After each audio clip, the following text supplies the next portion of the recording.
My name is Tammy Benjamin, and my son is Hunter Benjamin, and he's the production director of Dak Jam. Oh, I was so excited. Like, I couldn't wait. I was blown away. I'm like, oh my gosh, no way. I'm going to get to see Goo Goo Dolls and Third Eye Blind and, you know, Big and Rich. They usually put on a good concert. And then Vince Neil, and I was like, oh my gosh, I cannot wait.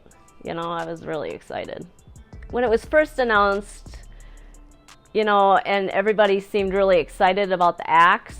I mean, there was people that were like, you know, oh my gosh, wait, you know, call the 90s, you know, or whatever. They were making comments about it was oldies, you know, they were going to need walking canes to get onto the stage, that sort of thing. That kind of, you know, bothered me, but it's like, you know, whatever. And then you had people that were really excited too. And then when the prices came out, it's like people were just, they were horrible. It's like they've never been to a festival before, and they didn't know how expensive everything was. And they didn't just step back a minute and think about how many acts all day long they were going to get to see, you know. I don't think they realized that not only was it the groups at night, but it was all day long they were going to get to see, you know, these acts. And now some of the acts that you guys were going to have, they're becoming popular, you know. So it's like, I don't know, it really bothered me, and I just was getting more angry every time somebody would comment about it. Gavin Mercer, I'm part of the Dak Pack with Dak Jam. I became an influencer for Dak Jam through TAWNYA. She was my professor and my DECA advisor, and after I graduated, she was like, hey, would you like to be an influencer for Dak Jam? We'll fill you in on what Dak Jam is. I remember volunteering for DECA like for tickets for the first Dak Jam. So I kind of had an idea of what Dak Jam was from the beginning and kind of knew what I was getting myself into, and I was excited to do it. Moving into 2021 compared to 2019, one of the biggest things I noticed before you guys were in this warehouse, I remember the meetings used to be downtown and it was a little bit smaller. And then once things started growing, and I knew it was going to be something a lot bigger than what 2019 was. And I was definitely excited for making content and just being able to share with him, telling my friends the music lineup. Oh, yeah, it was exciting to hear, and the hype, and it was a lot of fun, and had a great time doing all the photo shoots, and yeah, I was ready for it. Yeah, I was surprised at first. I was like, no way, this is going to be freaking awesome. Once I saw the lineup and I saw who was playing on each day, I knew it was going to be a great spread. It was a good mixture of genres of music, and yeah, I was pumped for that. Once it was released, I told my parents, like, hey, look, this is what it's going to be, and it's going to be cool.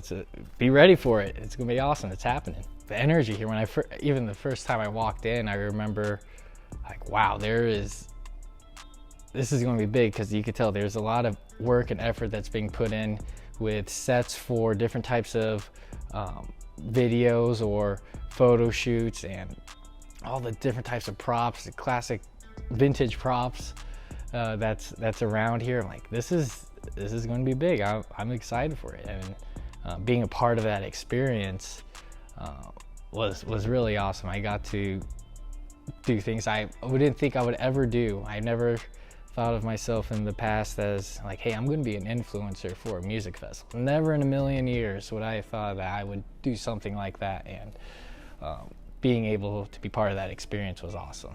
I know there was going to be like haters, like, oh, blah blah blah is not this good, is not that good anymore, or oh, this lineup's weak. I'm like, well, then you don't have to go. It's your preference of music. You don't have to go that day. There's multiple days. There's different genres of music. I think it was just more of an understanding of if people who just initially heard of Dak Jam, they don't know exactly, but if they were to go back a little bit, they'll kind of understand like what Dak Jam is trying to do is be able to create an urban festival with different types of music for anyone to come in, whether it's a 4-day pass or day by day. And yeah, I think those were some of the things I saw. And there's a lot of positive feedback too. I know a lot of people were excited for the country day. I was excited for Great White, Vince Neil. Those were going to be cool. Then I started listening to more of the music, like Gin Blossoms and Goo Goo Dolls. I'm like, oh yeah, I forgot I like this music too. I was out with a friend of mine. We took a vacation out to Montana. We made sure we were wearing all our Dak Jam stuff. Like, okay, so we got this. We got our trip here. Dak Jam is in the next couple days. So we'll have fun. We'll take a bunch of pictures in our Dak Jam merch, and we'll post things like, hey, we are ready for Dak Jam. And when I got the news, I was about to go on a hike, and I called Tanya, and she's like, wait, so what's happening? And it got canceled. I told my friend, I'm like, dude, Dak Jam just got canceled. And they were like, no way. I was like, yeah. I'm like, what the heck? I can't believe it. We're so close and we've come so far. And that's just where the confusion settled in, and you know, going on the rest of the vacation and thinking like, so what's going to happen next? What's next? I have my parents are coming out that week. How do I tell my parents that Dak Jam got canceled? I was getting calls for them already. Like as soon as it was announced, I'm like, I don't know what we're going to do. We'll figure something out when you guys come up here to North Dakota. And but yeah, it was a tough experience. Like you put a lot of work into it. The amount of work I definitely saw that went into it. It was very unfortunate. So the weekend before, which is the weekend that we found out Dak Jam 2021 was canceled, I was at the lake and I was eating breakfast, and I had a couple missed texts and a couple missed calls, I think, from Mike and Tanya. And usually when you have missed texts and missed calls from, you know, people like that, it means something's going on where you need to get back to them right away. So I know I talked to Tanya after that, and she just informed me that Dak Jam 2021 was not going to be happening, and kind of gave me the whole spiel about why. And you know, it's obviously devastating hearing that news, especially being so close to the event actually happening and having pretty much everything in place and ready to go. And then you hear that news, it's kind of a gut punch and knocks the wind out of you a little bit. But if you look at it on the optimistic side, you have to look at, you know, how can we twist this into a positive? And you're obviously going to get hate comments about it not happening, and you're going to, you know, have people compare you to Fire Festival. But you know, it's one of those things where you just have to roll with the punches. It's not something that any of us wanted to happen. It just kind of happened, and you have to adapt after you hear that information. I thought it was gonna happen, but then I was like, oh no. I was outraged. We couldn't control it. There was nothing that we could really, it had to happen that way. So yeah, I think that day I did some retail therapy because I needed some dopamine in the brain, and I had done really well with it at first. Better than I thought I could would. And obviously we knew a couple days before we announced it, just because we had to finalize everything. The first day, I think I didn't let anything get to me until like 5 p.m. And I think we announced it at noon that day. So I was 5 hours of people, and that thing spread like wildfire, like way faster than I honestly thought it would either. Like it went up a couple thousand reach every time I looked, which was probably every like 15 minutes. So, and it was like that with comments too. And so at first I was like, you know what? They don't know the situation. They don't know what's actually happening. Like they don't understand that it had to happen this way. So I'm not even gonna justify it. Like it doesn't matter. And then some of them got a little personal, and I don't think anyone really realized how much every single person on this team put of themselves into this. Like it wasn't just a job for anybody. It wasn't just this pipe dream. Like it was literally something that we all had put countless hours and sweat and tears and laughter into. And so when these comments start getting personal and they start, coming at you from they're uneducated or this wasn't planned well or this business model is crap.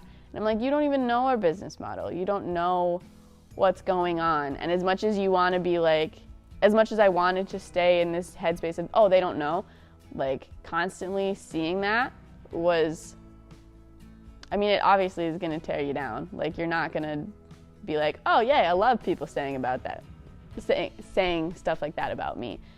And I say about me, and it wasn't even necessarily about me as a person. Like that's how much all of us were so personally invested into this event.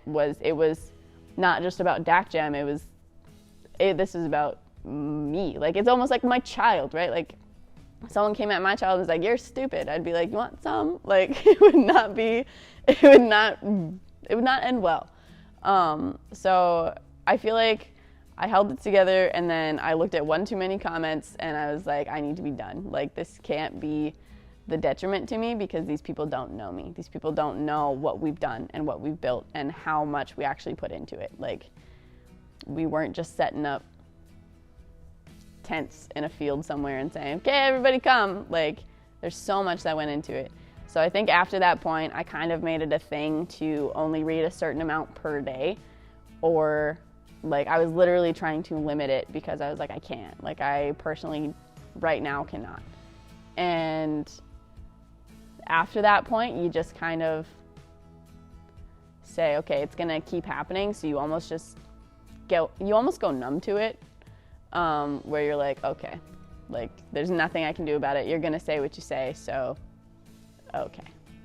And I think after that point, like it went from don't let it bother you to this absolutely sucks to just being numb about it to being like, okay, we're over it, I'm done. And that's, I think, when everybody was ready to push and be like, okay, on to different things, on to the next thing. And it was also nice because we were cleaning up a bunch of stuff, so we had some manual labor to take out some frustration on. But yeah, I think that's kind of how I dealt with it personally, I guess. We know it's going to be tough, but I think we all worked like 2 hours that day. I think it was like 10 to noon, and we released it at noon because we had to get it approved through all the agents. It's a process that even I don't know if I was ready to deal with, even with like getting the posters out prior to that. All the people that we had to talk to and get approval from, and it was 20 plus people. So one person finds it wrong, then we got to take it back to the drawing board. It was how the announcement was. So, it took us time to create that announcement because we had to get approval, and then somebody didn't like this wording and somebody didn't like this wording. And then I think we were all prepared for the naysayers to the point that we knew they were coming. I don't think we were prepared for just the beat down that we got. And I think we all were talking that day on text, at least, because I'm pretty sure we all went home or went and did our own little mind-freeing thing. I remember I'm a bit of a masochist, and I just read the comments all day. Because I'm like, I'm going to read them at some point. I'd rather get it done, off my plate, and then move forward. And they were hard. There were some really hard ones, because they don't know what they're talking about. It's like they became experts in music festivals. Trolling didn't really exist as it's a magnitude today as it did in 2019. Thanks to the pandemic and people turning more to the keyboard, your cell phone, and pretty much forcing people to, you're going to learn this. The people that, and you're going to use this. This is going to be part of your life, of everything you do. Before it's, you get your simple, it wasn't even trolling, it's just, hey, we got good comments, we got reviews on everything we do. On a pretty small scale, to be honest with you, to where now you could tell the different kind of groups that are putting things online. This has been a boot camp for me to learn the psychology and the reaction part of online trolling, online comments, and how to handle them. Before, you take it personal right away when it was first starting, and you go through these waves of emotions and stuff like that. And like, it's fucking bullshit. It's like, why am I letting this person? I have no idea who it is. Probably has no idea or even bought a product or anything like that in our organization. But there's people out there that seek just to put that misery out there. That's okay. They can do that. That's their lives. They chose the path there. But I let that person control emotions of mine, and then they just not think straight or anything like that. So it was a boot camp. It was fast. I say it's about 3 months boot camp of 2021 here. You know, because we have people there. When you see new things, everybody is an expert. I mean, I read this thing online. It's like the pandemic made people 3 things: asshole, an expert in everything, or an alcoholic. Everybody's going through a major transition, change in their life that they cannot control. So when you cannot control anything, you panic, you think of what you can do and try to solve the problem, which you probably can't solve. You know, and you try to go above and beyond, and this overtakes your mind and overtakes what you're supposed to be focusing on doing. And then the day came when we had to post our announcements. And we kind of just like posted it, and I was like, okay, I'm not gonna look at social media. I remember going home and being like, Mom, Dad, it's canceled, it's done. And my mom just looked at me like, what? I was like, yeah, it's done. It's over. And she was really upset about it. She just kind of looked at me, and then like it was like quiet for a minute, and then she started crying, and I'm like, I don't know. It wasn't because I was like, oh, I'm gonna be tough in front of my mom. It was like I just was over crying at that point. I was done. Like, I was so exhausted, I think emotionally at that point, that I was like, I'm not gonna cry. I'm like, it's fine, Mom. So then I went in my room and I took like a 4-hour nap, and I would wake up every now and then, and even though I didn't want to, I would go on to Facebook, start reading comments, and then it's just people just pissed off. And when you get posted on My Nots, Whiners, and Complainers, you know that you've made it in this town. And people are just rude. I mean, I don't know what the point of having a page that is literally a breeding grounds for bullying, but I mean, to each their own, I guess. But no, I mean, people are commenting things like Firefest, and you know, we laugh at it, obviously, but also like, why? All of these people are laughing at our failure because why not? I mean, that's how some people are in a nutshell. I mean, they literally like hope people fail because it's something that they don't know. It's something new to them. And for whatever reason, they get some sort of kick out of watching people fall. And I mean, I wouldn't want to live my life like that. That sounds pretty sad to me. And after reading those comments, I mean, I was pissed. I couldn't believe what I was seeing. And there's people that I know that I thought were friends and, you know, posting comments, saying things about people on our team. I mean, there was a time when my mom had commented back to something on those posts, and they were just attacking her in these comments. I remember one comment specifically saying, her son's on the board. And I remember like being like, what? And then I texted the group something like, oh, we have a board. We're so fancy. Look at us. It's a board. So I mean, that's when the link dropped to our team page on the website, and everybody knew who we all were, what we did, what our faces looked like. I mean, they had everything. But they started commenting things about TAWNYA, and I mean, just people were just fucking rude. And it's unfortunate that people have to be like that, but that's life, right? You guys were non-stop running here and there, getting everything together. Just, I don't even think you guys slept. I mean, even to put on those Dak Jam light concerts, I mean, that was a lot of work from what I saw. You guys putting up the stage there in the alley and, you know, just getting that all together, and the food that you had for the people that paid for the VIP. And just, I mean, it was just a lot of big production just for the Dak Jam lights. And then you're going to get a 4-day music art festival together. I mean, that's a lot of work. You guys had to set up all the stages. There was, 3-4 different stages that you guys were going to have. And you guys had to put them all together. It's just a lot of work. So I was really excited. I was so excited, looking forward to just, I don't know, just going and listening to some good music and hanging out. And I was excited for the town of Minot. You know, I was excited because something big was coming to our town besides the state fair.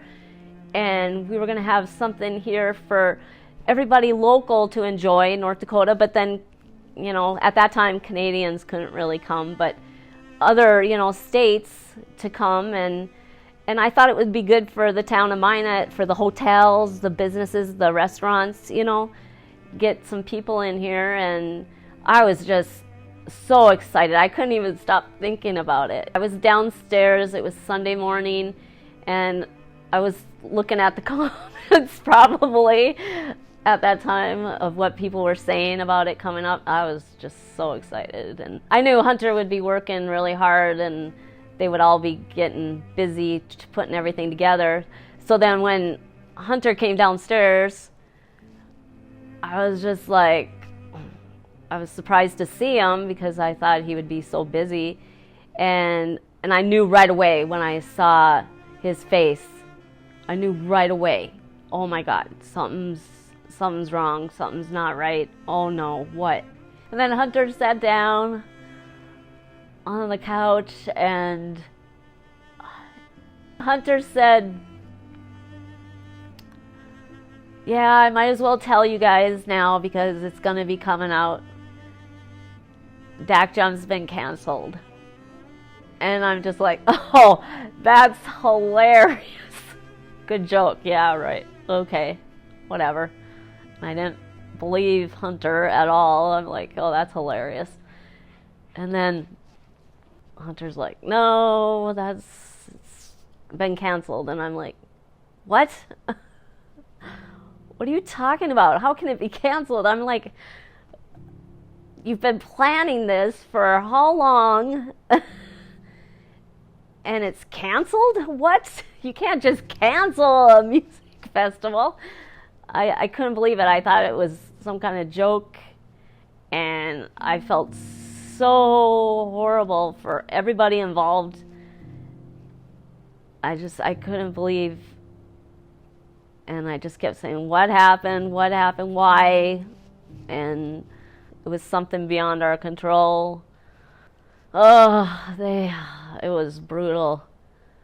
Everybody, and I knew it would be too. I was dreading for when you guys put out the announcement, because I knew people were just gonna be so mean and brutal. And they were mentioning that other festival, and it just made me angry because I knew the type of people that were involved with this festival, and I knew these people weren't gonna be just scamming people, and everybody was gonna get their money back, except for the people that were putting on the festival. So it was making me really angry. It's like, you are getting your money back. You have nothing to worry about, but these people that put their blood, sweat, and tears into this thing, they're not getting any of that back. Not any of their time, their money, none of it. And it just really pissed me off. I saw all of it, heard all of it, didn't really believe any of it. I mean, shit happens, so like, what are you gonna do? You could draw up your own conclusions, but only you guys really know what's really going on and how to get back to where we're supposed to be next year. for me, I think it was I don't understand why people want to spend 6 to 8 hours talking about something that they think they know about that they absolutely actually know nothing about. I didn't know anything about it. I thought I knew something, but I didn't know anything, until we were in it.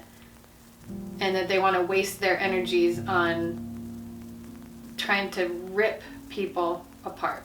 Bringing our names into it and bringing our pictures into it, like, I just think that is rotten and junior high type things. And who does that? Like, we're all about anti-bullying and doing that, and then here we are, everybody doing it. And I know we've talked since then, like, it's only 200 people, but those 200 people try to get their voice heard, and I don't want to be validated, or they're insecure, because do we want to comment back? Absolutely. Who doesn't want to stand up for them or for yourself and what you're doing and what you know is not true? But we've learned on social that doesn't always go your way. It probably rarely does if you comment back. It goes the complete opposite way. So it was one of those, that was a huge learning curve that day. So the people who even said that they were gonna go but hadn't bought tickets were saying, you're being untruthful, you're scamming us, you're doing all this. Do what I did. Do what I did. And then just say that this wasn't gonna happen. Don't see your family for 3 months and say you're playing with us. At one point, we were all just almost given up at that point. And we were said, oh, you can comment back if you like. And someone was spreading misinformation. And I said, generally, I just said, it's just not, I forget the exact words I used, but I just wanted to be out there and say, hey, just to let you know that that's not what happens. You can believe whatever you want to believe, but I'm just telling you those 2 reasons that you brought up. It's just, that wasn't the reason why. But it was misconstrued as me telling them that they're wrong. And then in that moment, I learned that those people don't care. They don't care even if I did give them information. I gave them information that's saying that actually the reasons that you brought up wasn't the reasons. I did give you the amount of information you were requesting, but they took it in a negative way. To the point where people were looking up our names, people were starting to post stuff about us, people were like harassing us, bullying us. How do you do that to a person? Never once has I talked bad about a person. Never once have I've been treated bad by other people, other businesses, but I've never acted the way some of those people did. And don't get me wrong, the amount of hate we did get was the amount of support we got for the understanding and the assumptions why we actually had to not put on Dak Jam 2021. When you get online and you type out that comment and you know it's negative, you're not thinking about that person on the other side. You're thinking, these are my endorphins rushing right now. This makes me feel good that there's someone lower than me right now, so I can feel higher than them for once. Then you have people that were trying to defend me. I mean, your mom stepped in and defended me, Hunter. That was like, I told her thank you in the end, and she's like, I don't understand how people can be so mean, but they don't see us. They just see someone that they can make feel low that day, so they can feel better. There was one incident where Alexa was explaining what exactly had happened that was unforeseen circumstances beyond their control, and somebody was being really just downright mean. And I kind of stepped in and voiced, to back her up and everybody involved in it, because I knew you guys couldn't really go on there and, say what you really wanted to say. Yeah, I went on there and I tried to put them in their place a little bit. I don't remember exactly what I said, but I wasn't real nice about it, I don't think. And then somebody made the comment of, oh, she's just saying something because her son's on the board. And I'm like, the board? I didn't know you guys had a board. So, I'm like, whatever. I mean, geez, you're searching to see what somebody's commenting, how they're involved with the whole Dak Pack thing. It's like stupid. I think people are very quick to hop on the train of bashing something, whether it be something they're involved with or not involved with. So, people, they just want to complain about something, whether it's good or bad. And, we saw a lot of that where people were bashing Dak Jam, saying it's not a real thing, and they were, expressing their concerns about whether this business is a real thing or not. But you're always going to have those people, and you're always going to have the people that support you. So you just really need to lean into those people that are supporting you, and you kind of just got to turn a cold shoulder to the people that are negative, and you just have to allow those people to not get to you. But I think you're going to have that in any business, whether you're running a barbershop and you have one bad haircut. It's the same as if you have a festival and you have to shut the whole thing down. So you're gonna have negative people commenting on things, but you just have to battle through that to the best of your ability. A lot of haters, and I didn't like it. Didn't like it at all. But then I learned more and more that the more haters you have, if they're taking the time out of their own lives to hate on me or us, or hate on, just take time. I'm that valuable to them for them to take time out of their day to do this. It blows me away now as I understand it. Like, you were taking that much time to focus on me, and I have done nothing bad to anybody. Nothing bad. But everybody loves the conspiracy theories, loves to get things stirred up. Especially in the beginning now, because they don't know what it is. So everybody's so used to knowing everything, and they can't control anything anymore because they've been through this whole pandemic process of can't control anything. So they almost take it to the extreme, and they just do it on everything. I go from these emotions of these haters are affecting what we're doing, what I'm doing, what we're all doing, to like really taking a look at what people are saying and taking the criticism as constructive. Don't get me wrong, there's a lot out there you can't take constructive. It's just like, fuck you, scam artist, or you're a loser or clown, or all this stuff there. That's not constructive. But there's some people that put stuff out there that are probably not as aggressive, but they're putting out real criticism. Those people, I appreciate that, and everybody should appreciate those people because they're trying to help you. But if you take it as a deflection and you deflect it, and that's not the way. There's not many people positive out there, but people are positive. Their lives are happy. The positive people, they enjoy what they're doing. They don't need to sit on the keyboard for them to validate themselves about what they're doing there. So the positive will come with time. Throughout time, they're not going to keep up because financially they can't focus that much time on one person or one company. If they're focused on one company, it's not just that one company. They're focused on 2 or 3 other ones, and they're just trying to make themselves feel better emotionally for what somebody else is doing.